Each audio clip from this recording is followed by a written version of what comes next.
Good morning, everybody. Rev Rick here with Broadman Baptist Church. This is the Broadman Word for November 20th, 2020, and we're talking about no need to deny your sin. Excuse me. And of course, the Broadman Word's perspectives from the devotional New Morning Mercies. So here we go. There is no need to deny, rationalize, or otherwise excuse away the evidence of our sin. God wouldn't have sent his son in such a dramatic and such substantive way if our sin was not real. We say lots of things when we're trying to rationalize or otherwise perhaps make our sin something that it's not. Things like, I'm sorry, you misunderstood me, or I wasn't angry, I was just emphasizing a point.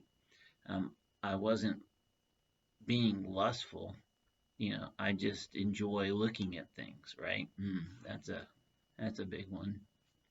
So it wasn't me, I wasn't feeling well, or maybe I just have a strong personality.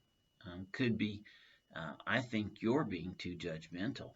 That's a good one there. How about no harm, no foul? Or my bad. Things like that we say. Sometimes we have to choose the better of two evils, right? I was planning on giving it back. It wasn't gossip. I was just asking them to pray.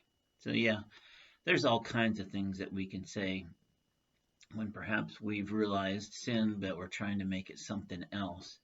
We could have a list very, very long of these sayings or things that we're thinking, and really we're all a little bit better at that than we should be.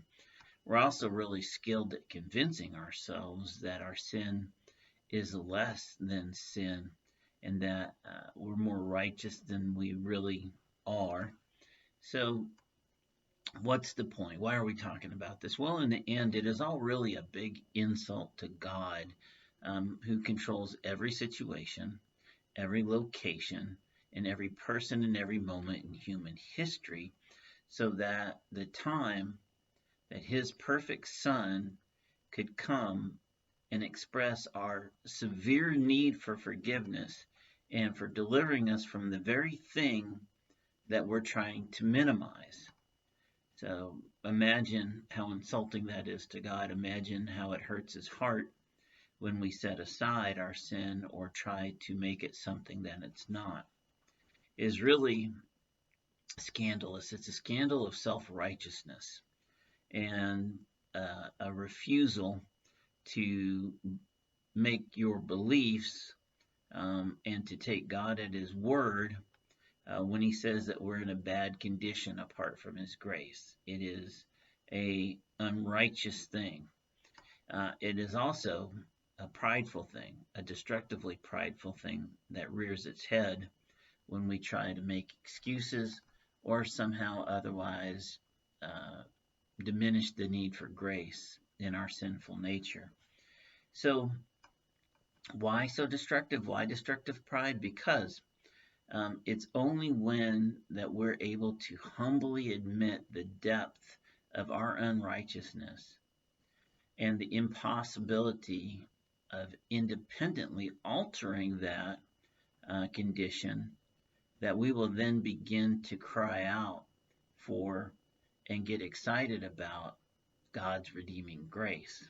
So all you really need to do to convince yourself of the depth of the seriousness of your sin is the cross of Jesus Christ.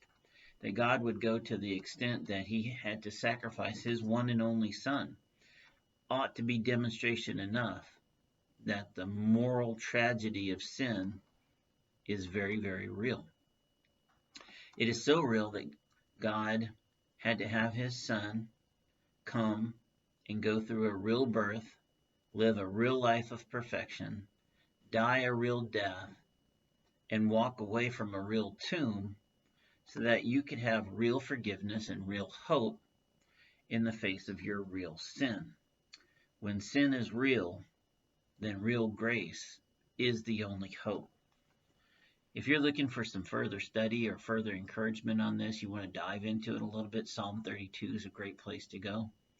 For now, I want us to understand sin for what it is, and that there's no need to deny it.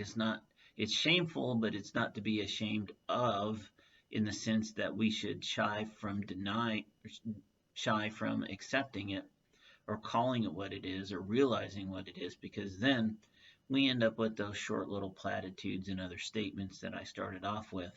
And the danger of that is that's all they are. There's no redemption in them. There's no salvation in them. They're just words. And so much of being a clanging bell is just words. So I love you. Take care. Have a wonderful day. And I look forward to seeing you next time. Bye bye.